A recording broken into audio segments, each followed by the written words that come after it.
If you've been on the internet in the past few days, you've probably seen this, NVIDIA's new tech showcase of DLSS 5.0, and to say it's not been well received would be an understatement. It's the first time in a while in the gaming space that most people agreed on something, that this was bad. When I first saw it, it was before the full announcement. Digital Foundry got an early look and they had posted some pictures. I also had a similar reaction to most people. It just looks like if you took a frame of a game and asked AI to make it more realistic. But then NVIDIA released their full showcase on their YouTube channel, and instead of being a still image, it was moving. And it is so much worse when it is moving. Extremely uncanny. With video game character faces, it's either something really impressive, something like Kratos in God of War, or it's just okay. It's a video game face. I don't really think about it. It doesn't stand out to me as being weird. But when you have a horrible animation of like Starfield with DLSS 5 trying to make it look hyper realistic, it's just so gross. Especially this one in Hogwarts Legacy. I do not need to see that many wrinkles on somebody. The one that has gotten a lot of attention though is in Resident Evil 9 or Resident Evil Requiem. Specifically Grace, not only is she hyper detailed, but she looks completely different. Her lips are a different shape, and she's just wearing makeup now, or at least wearing even more makeup. Even in the Starfield pictures, you can see that this guy just randomly gets more hair on the DLSS 5 image. So what is DLSS 5 and what is it actually doing? So there are two different versions of this. What it actually is and what NVIDIA wants you to think it is. NVIDIA says it's a real-time neural rendering model that infuses pixels with photoreal lighting and materials. DLSS 5 takes a frame's color and motion vectors as input to deliver photoreal lighting and materials that are deterministic, temporally stable, and anchored to the game's content. The AI model is trained end-to-end to understand complex scene semantics such as characters, hair, fabric, and translucent skin, along with environmental lighting conditions like frontlit or overcast, all by analyzing a single frame. It's then using deep learning to generate precise images to handle complex elements, things like subsurface scattering, sheen on fabric, and light interactions with hair. And DLSS 5.0 provides game developers with detailed controls for intensity, color grading, and masking, so artists can determine where and how enhancements are applied to maintain each game's unique aesthetic. Now, I know that was a lot,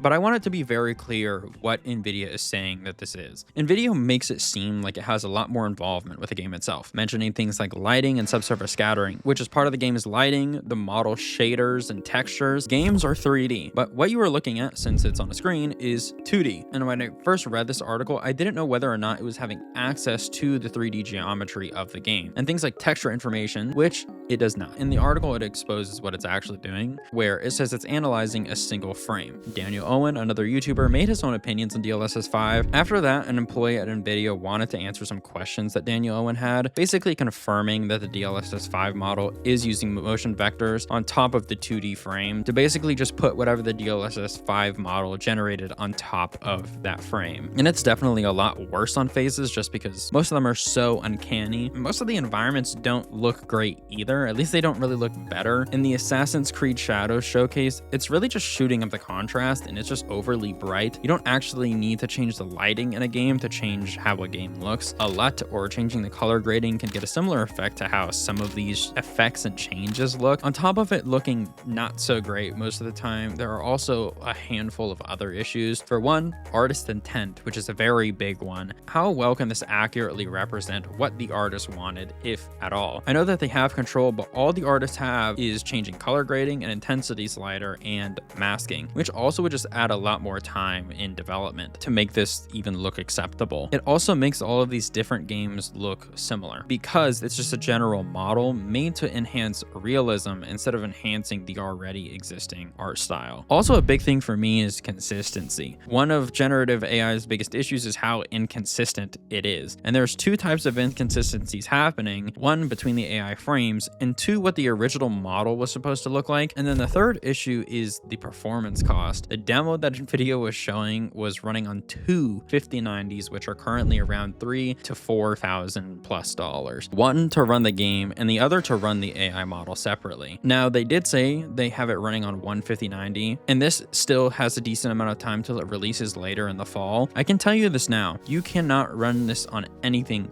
but a 5090, which I would say to 90% of people, that doesn't matter since they aren't going to use this anyway. But if you wanted to use this tech for whatever reason, you better upgrade your PC to the best of the best. This is going to be the end of the video. Sorry that this is not up to the quality that I normally do. I just wanted to talk about this and not in like 2 weeks after it's irrelevant. So I hope you all enjoyed, and peace.